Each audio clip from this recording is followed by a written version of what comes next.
بسم اللہ الرحمن الرحیم۔ السلام علیکم۔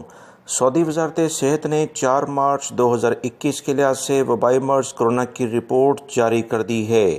دوستو، اس رپورٹ میں کافی تشویشناک صورتحال بتائی جاتی ہے کیونکہ دوبارہ سے وبائی مرض کرونا کے اچانک کیسز بڑھنا شروع ہو گئے ہیں۔ 375 افراد پچھلے 24 گھنٹے میں وبائی مرض کرونا کے سعودی عرب میں سامنے آئے ہیں، جس پر سعودی وزارت صحت نے تشویش کا اظہار بھی کیا ہے۔ 4 افراد پچھلے 24 گھنٹے میں انتقال بھی کر گئے ہیں۔ 336 افراد صحت یاب ہو کر اپنے گھروں کو بھی روانہ ہو گئے ہیں۔ سعودی وزارت صحت نے 3 اہم ریجنز کا خصوصی طور پر ذکر کرتے ہوئے بتایا کہ یہاں وبائی مرض کرونا دوبارہ سے اپنی جڑیں مضبوط کر رہا ہے۔ ان ریجن میں ریاض ریجن، مکہ المکرمہ ریجن اور الشرقیہ دمام کے علاقے شامل ہیں۔ مزید تفصیلات کے مطابق ریاض ریجن میں 162 کیسز سامنے آئے ہیں۔ مکہ المکرمہ ریجن، جس میں جدہ بھی شامل ہے، 66 کیسز سامنے آئے ہیں۔ ایسٹرن ریجن، جو کہ دمام کا علاقہ ہے، 61 کیسز یہاں پر بھی سامنے آئے ہیں۔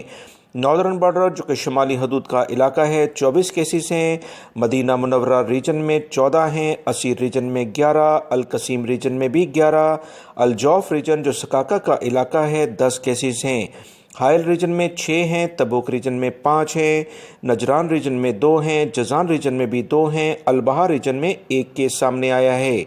ایکٹیو کیسز سعودی عرب میں جو اس وقت سامنے آئے ہیں جو وبائی مرض کرونا میں سعودی عرب میں ٹوٹل افراد ابھی مبتلا ہیں 2581 ہیں، جبکہ انتہائی بری حالت میں مریضوں کی تعداد 503 ریکارڈ پر آئی ہے۔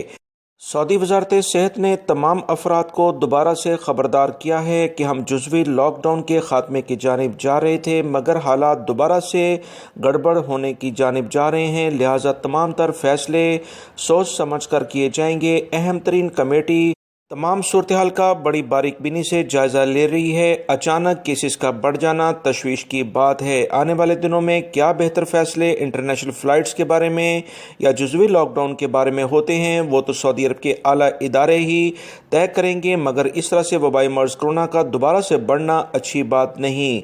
تازہ ترین اپڈیٹ جاننے کے لیے میرے چینل کو دیکھتے رہیں، ویڈیو لائک کر کے شیئر بھی کیجیے گا۔ السلام علیکم۔